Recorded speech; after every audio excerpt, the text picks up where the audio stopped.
네, 여러분 반갑습니다. 한결의 데일리 라이브 뉴스 다이브 시작합니다. 어서 오십시오. 고현준입니다. 자, 오늘 금요일 함께해 주실 세 분 소개해드리겠습니다. 먼저 노짱잠에 함께합니다. 노영희 변호사, 장윤미 변호사 나오셨습니다. 어서 오십시오. 네, 안녕하세요. 예, 반갑습니다.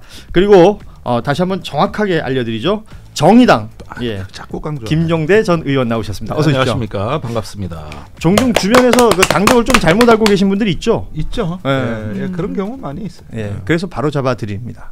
감사합니다. 자, 오늘 이 세 분과 함께 1시간 쭉 이어서 방송할 테니까요.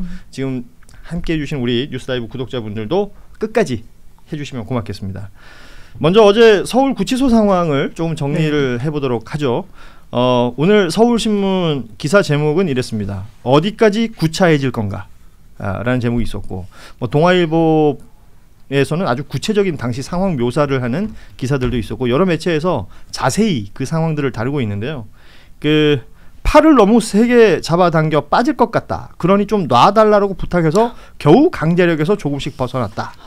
이게 이제 윤석열 측 변호인들이 했던 이야기인데요. 법무부 확인 결과 건강상 특이사항 없다.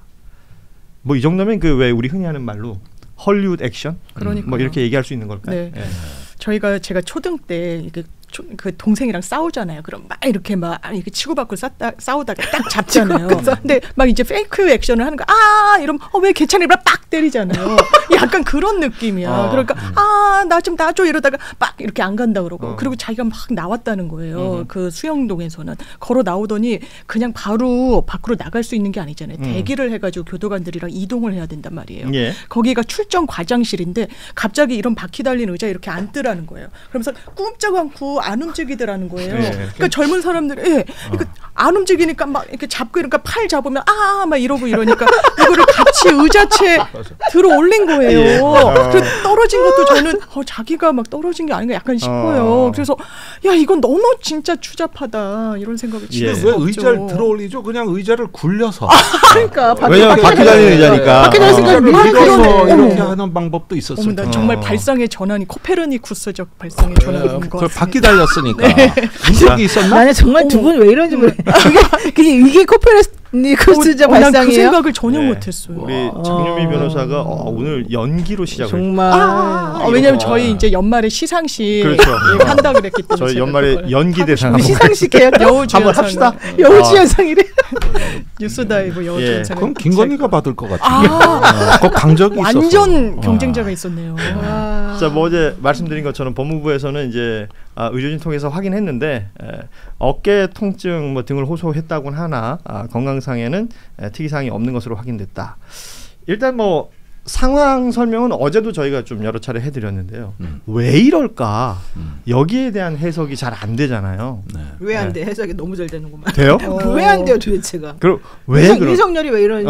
아니 어차피 협조하거나 말거나 자기는 정해져 있는데 당연히 안 나가겠죠. 이 사람의 심정은 너무 충분히 이해가 되지 않습니까? 이제 누군가의 지시가 있었을까요? 그렇게 해라. 이런 것까지 지시를 받을 정도로 문외는 아닌 것 같고 제가 보기에는 자기의 독단적 판단으로 지금 똥통에 빠지고 있다. 솔직히 이 생각이 듭니다. 그렇지 않나요? 너무 동의하는 게 왜냐하면 김건희의 관할 아래 있을 때 통할 아래 있을 때는 이 정도는 아니었던 얘기들을 하는 거예요. 그래요? 근데 지금 지시를 직접적으로 받을 수가 없잖아요. 그러니까 이런 약간 상식 밖의 행동을 더 자유자재로 한다라는 분석도 오히려 맞아요. 윤석열 씨가 김건희 씨의 컨트롤 하에 있을 때는 보다 정상적이었다. 이 정도는 아니었다. 그리고 보다 조금 이해 가능한 행동을 많이 했다는 거고, 이렇게까지 구차하게 이렇게까지 정말 창피하고 정말 미친 사람처럼 보이는 이 행동을 정말 좀 심하지. 아니 이런 대통령 봤어요? 그러니까 요거를 제가 방송에서 얘기하면 다수설이 있고 소수설이 있어. 그런데요, 다수설은 노영희 변호사 얘기 들어요. 이미 난 갈 때까지 간 겁니다. 이제 더 나빠질 것도 없다. 그런데 이걸 저는 일컬어 정신 패배론이라 그럽니다. 그러니까 더 이상 그러니까 배째 나는 이렇게 엎어지는 거고. 근데 좀 다른 해석이 있어요. 소수설. 그건 뭐냐면은 특검이 감히 나를 조사해? 감히 저기 니들이 이런 불법 수사 나한테 할 수 있어? 내가 이래봬도 이거 니들 몇 배 전문가고 머리 위에 올라타 있어. 왜 이래? 스스로가 그렇게 생각하고 하면서 있다. 그리고 2차례 체포를 물리쳤잖아요. 그걸로 자기 정신 승리해. 내가 이겼다. 봐봐, 저놈들 봐봐, 꼼짝 못하잖아. 이렇게 투쟁하는 거야. 저항은 이렇게 하는 거야. 이러면서 외부에 발신하는 오히려 갈 때까지 갔다가 아니라 내가 왜 죽어? 오히려 이런 정신 승리론 이렇게 하는데 이 두 가지 요소 중에 과연 무엇이겠냐는 거죠. 제가 보기에는 그 두 가지가 배타적인 게 아니에요. 상호 병립 가능한 설이에요. 두 가지가 저는 다 이 사람에게 있다고 지금 생각해요. 그래요? 네. 지금 왜냐하면 겉으로도 일단 자기는 뭐 가봤자 이제 소용이 없는 거고 또 하나는 아까 하신 대로 그 메시지 전달과 이 특검을 물러보는 거죠. 김건희 특검 따위야. 내가 조은석 특검한테는 그렇게 굴욕을 당했으나 내가 이 민중기 특검 따위는 내가 얼마든지 제압할 수 있어. 지금 이걸 판사 보여주는 출신이지. 거예요. 이렇게. 근데 조은석한테 꼼짝도 못해요. 변호사들도 그래? 마찬가지요. 조은석 특검에서 그 변호사들 한번 잡들 했잖아요. 그러고 나니까 거기서 찍소리도 안 하고 있잖아요. 여기는 자기들 마음대로 좀 하잖아요. 오늘 실제 그 내란 특검에서 유정화 변호사인가요? 관련해서 또 조치를 취하고 있다라는 것들이 보도로도 나오고 있으니까 우리 노영희 변호사가 지난 시간부터 계속 짚고 있는 계속 주장하고 있어요. 내용이기도 합니다. 그 변호사들에 대한 수사 의지를 보였던 부분이 굉장히 내란 특검에서 주요하게 작용했다라는 얘기도 해주셨는데. 지금 저는 그 얘기를 좀 해야 될 것 같아요. 그러니까 윤석열 본인은 진술을 하지 않고 버티고 조사도 안 받고 있고 부인인 김건희 씨는 가서 쭉 한 얘기들이 결과적으로는 거짓말이라고 하더라도 그 피의자 본인 입장에서는 아무것도 모른다라고 부인하고 있는 거 아니에요. 이러면 결국 윤석열이 모두 뒤집어 쓸 수밖에 없는 구조 아닙니까? 그러면 이걸 알 거 아니에요. 뒤집어 쓰거나 말거나 어쨌든 저 사람은 둘 중에 한 명만 살 수 있다. 이 생각이 제가 보기에는 둘간에 있는 것 같고 그러면 결국은 너가 다 뒤집어 써야지 나중에 사면을 받든 뭘도 알아서 할 것이고 나는 어차피 애매하니까 나는 해봤자 괜찮다 이런 생각을 하면서 좀 더 이렇게 본인이 빠져나갈 구멍을 만드는 거죠. 근데 이 권력 관계로 보면은 윤석열은 본인이 안에 구속돼 있어도 밖에서 김건희는 살아 있어야 되거든요. 왜냐하면은 사법 카르텔 동원 능력이나 설계하는 능력은 김건희가 훨씬 뛰어난데 지금 검찰의 사법 카르텔은 무너졌다고 봐야 됩니다. 이제 검경을 의존할 수 있는 단계는 뭐 진즉에 무너졌어요. 그러나 판사가 남아 있거든요. 그러니까 직위원 판사, 조희대 대법원장, 뭐 왠지 좀 믿고 의지하고 싶은 아직까지 끈앞을들이 질비하게 남아 있기 때문에 이런 거는 바깥에 김건희가 남아 있어서 관리를 해줘야. 어떻게 보면은 이게 또 안에서 버틸만 한데 김건희가 12일 날 구속이 되면 이러면은 또 상당히 차질이 생길 수도 있는 거니까 지금 그런 면에서 복잡하게 이런 상황을 관찰하면서 계산하지 않을까요?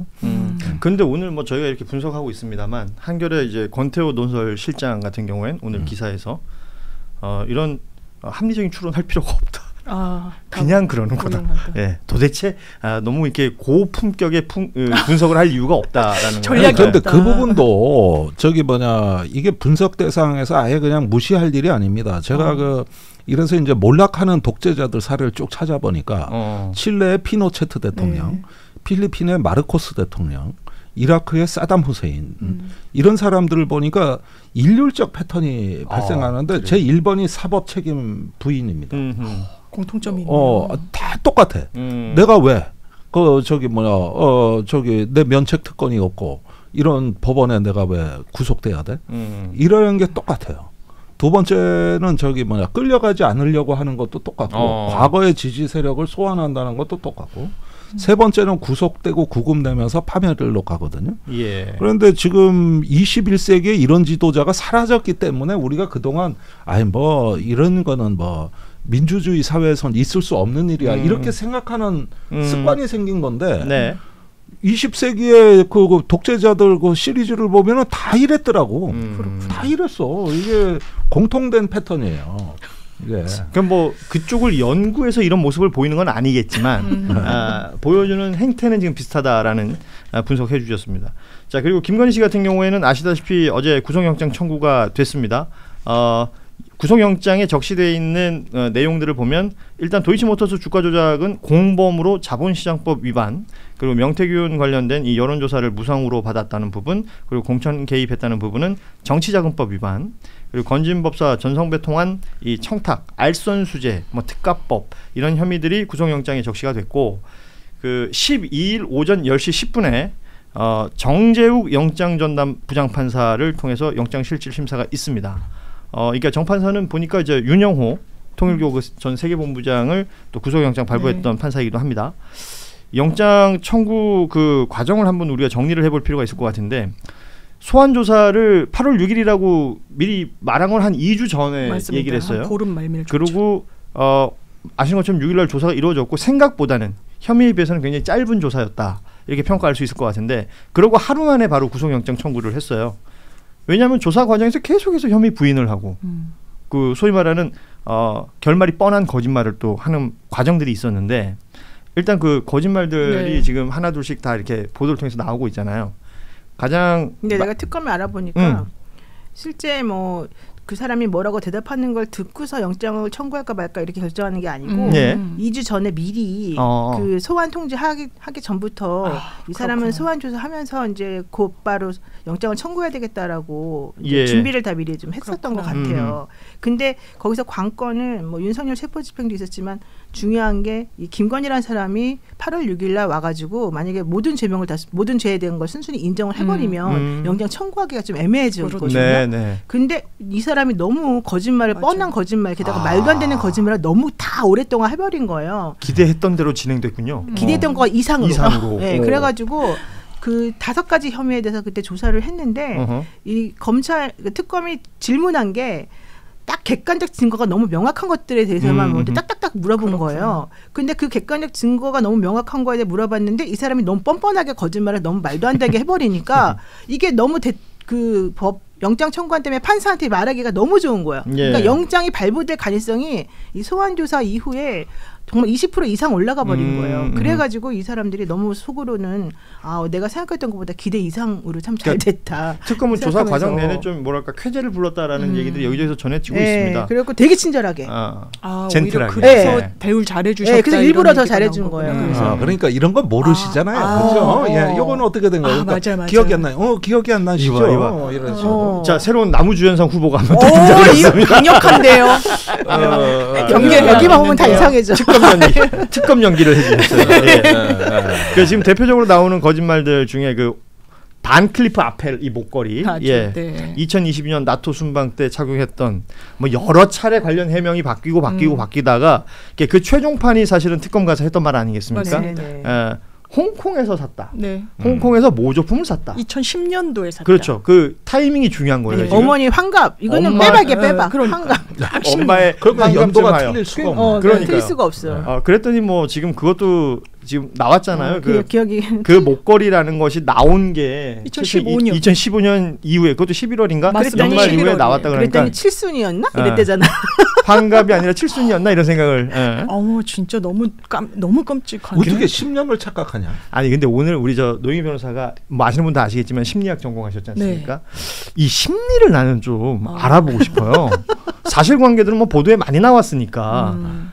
그동안 자기가 했던 거짓말들이 있으니까, 그리고 막 시중에 떠돌아다니는 말들이 있으니까 이거 다 종합판으로 만든 거짓말 같거든요. 그렇죠. 사실은 제가 보기에는 김진우 씨가 그때 한번 잡혔잖아요. 목걸이 이제 압수색 당하면서 그 사람이 2번인가 아마 조사를 받았잖아요. 거기서 한 말이 자기가 그동안 했던 말은 또 틀린 거예요. 그러니까 이 오빠한테 또 넘겨가지고 그때는 뭐 오빠한테 뭐 빌려줬냐 사줬냐 뭐 언니한테 줬냐 이렇게 말했는데 그 말이 다 안 맞아버리니까 그걸 가지고 사실 말할 수가 없었던 것 같아요. 그런데 아직까지 이 목걸이 관련해서 조사를 안 받은 사람이 엄마였거든. 그러니까 이 최은순 씨를 아직 불러가지고 이 증거를 확인하기가 어려운 상황이었으니까 자기는 이제 엄마한테 넘긴 거예요. 그러면 엄마가 맞다 이제 이렇게 대답을 해줘버리면 자기 말이 맞는 것처럼 돼버리는 거잖아요. 그렇게 생각을 했는데 이 사람이 이제 착각했던 건 이게 2015년도에 나온 거였던 거죠. 그것까지 못 챙긴. 거기까지 못 챙긴. 제 생각엔 그래요. 사실은 거짓말을 잘하는 사람들은 굉장히 성실합니다. 되게 머리가 좋아요. 대단히 머리가 좋아요. 앞뒤를 다 맞춰야 되잖아요. 지금 보면 김건희 씨는 자기가 자기 발언이나 그 주변인들 때문에 엉킨 건데 최초에 나토 가서 이게 목걸이가 문제가 됐을 때는 재산 등록했냐 안 했냐였단 말이지. 그래서 그때 제일 처음 했던 말이 뭐냐면 지인한테 빌렸다였어요. 네. 그러면 그렇죠. 빌렸다가 성립이 돼야 돼. 그런 다음에 이제 중간에 막 해명하는 과정에서 그거 진짜 아니고 모조품이야. 그럼 모조품이 들어가야 되고 그리고 재산 등록을 안 했기 때문에 모조품이라 할지라도 500만 원 이하여야 해.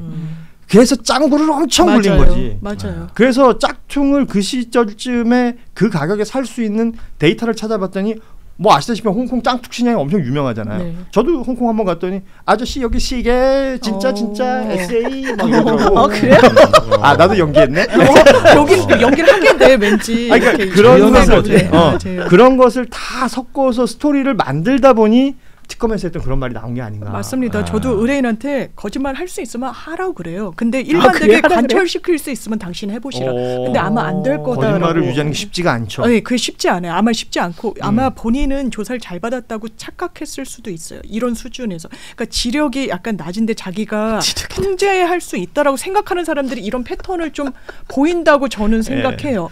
그러니까 사람들이 얼마나 똑똑한지 특검이 뭘 갖고 있는지 모르니까 자기 수준에서의 거짓말을 하는 거예요. 이거 말 되는데 이거 모조품 아까 말씀 주신 대로 그 이제 프로세스를 보면 이거 한 곱이 넘겼다 이러는 거예요. 아마 본인은 그럴 겁니다. 건진 언제 만났어요? 대통령 당선 이후 만났습니까? 안 만났어요. 그럼 딱 들이대는 거예요. 아크로비스타로 차를 타고 들어갔는데 어떻게 된 거냐? 아크로비스타예요. 건진 의뢰인들이 많이 살아요. 나 잘했다라고 생각했을 수 있어요. 그 지력으로 수사에 임하니까 예, 영장이 이렇게 자초되는 겁니다. 그 반클리프의 나페 이 사실은 김건희한테 손해배상 청구 소송을 해야 돼요. 그렇지. 그 브랜드 가치가 지금 브랜드 가치가 매우 떨어진 데다가 더 웃긴 거는 자기네가 짝퉁을 모방해가지고 디자인을 만들었다는 얘기밖에 안 돼요. 2015년 11월에 이게 출시가 됐다는 거는 그러네요. 그렇잖아요. 명예훼손이네. 네, 2005년도에 짝퉁 시장에서 산 거를 자기네가 본 따가지고 그 모델을 만든 거잖아요. 부정경쟁 방지법 위반. 그러니까 이게 말이 안 되는 거거든. 그 진짜 앞서도 얘기하셨지만 건진법사 관련해서 그 뭐죠? 그 천수삼 농축차 난 이게 진짜 뭔지도 일단은 천수삼 농축차에 대해서 우리 제작진이 알아봤습니다. 이게 통일교 계통의 일화라는 기업이 있죠. 맥콜 나왔던데 그 일화에서 만드는 제품이래요. 제품. 네, 천수삼 농축차라는 게 있는데 이게 우리나라에서는 판매를 안 해. 해외에서도 일부 지역의 일부 고객한테만 판매되는 통일교 사람들한테 판매하나? 그 굉장히 고가의 제품인데 이게 제목 그 효능은 이렇게 설명합니다. 노화 방지, 항암 효과, 면역력 강화에 좋다. 근데 대부분의 건강기능식품들이 이런 기능이 있지 않습니까? 하여튼 이래서 굉장히 고가기 때문에 우리가 생각지도 못할 정도의 고가래요. 그 선물용으로 준다는 건 굉장한 의미가 있다고 스스로들이 얘기를 하는데 그게 통일교 세계 본부장이었던 사람을 통해서 건진한테 가고 건진이 김건희한테 전달했다는 정황이 있는 문자들까지 다 나온 상황 아닙니까? 근데 이걸 가지고 얘기했더니 저는 몸에 열이 많아서 인삼을 못 먹어요. 태양인 체질. 예. 태양인 체질이래요? 이게 태양인 체질이라 삼을 못 먹는다 그랬대. 자기는 기사예요. 이제 열을 양의 기질이 강하죠. 태음인이었으면 먹었을 텐데. 근데 실제로 태음인 남편이 먹었대. 그게 나라고. 근데 그게 나라고. 실제로 남편이 먹었대. 인삼 잘 받아 나는. 아니 근데 자기가 먹었다고 보여줘요. 왜냐면 육성이 나왔다는 거예요. 그렇죠. 이거 한학자 여사님이 드시는 거예요. 벌써 건강해지는 것 같아요. 너무 잘 먹었습니다. 벌써 건강해지는 거죠. 막 이렇게 제시했더니 이거 제가 고맙다고 한 게 건진이 먹었는데 감사 인사는 제가 한 겁니다. 지금 건진 때문에 2번이나 감사 인사한 거 다이아 큰 것도 마찬가지고. 맞아요. 네, 그건 문자. 다이아가 이렇게 크다니. 아니 그러면 인사는 김건희가 하고 건진은 중간에서 계속 먹는겨? 그렇지. 다이아 먹거리도 그렇고. 아니 그래서 중간에서 막 잃어버리고. 그래서 갑자기 건진과 이 김건희 관계가 너무 이상하다. 무슨 관계인지 모르겠다. 그러니까 노희 변호사 어제 지적하셨는데 2014년부터 16년 사이에 썼던 전화기 핸드폰도 나오고 그게 건진 그 법당에서 나왔다는 거 아니에요. 그럼 이건 설명이 어떻게 되냐면 건진이 아크로비스타에 몰래 가가지고 훔쳐왔다밖에 안 되는 거야. 그렇죠. 아니 그때 남편 윤석열 씨랑 같이 살던 때잖아요. 결혼 신고해가지고. 그렇잖아요. 2014년, 그렇죠. 16년이면은 맞네요. 10년인가 결혼했으니까. 검찰총장까지는 아니었지. 특검 이제 할랑말랑 이제 그 좌천 때네. 14년, 15년이면. 그러니까 그때 사용하던 핸드폰이라는 거고 그때 가져왔다는 게 아니잖아요. 그러니까 그때 이후에 가져온 디테일이 중요하다니까 이런 거는. 자, 이게 아무튼 굉장히 그 거짓말에도 성의가 없다라는 게 느껴지는 여러 대목들이 있습니다.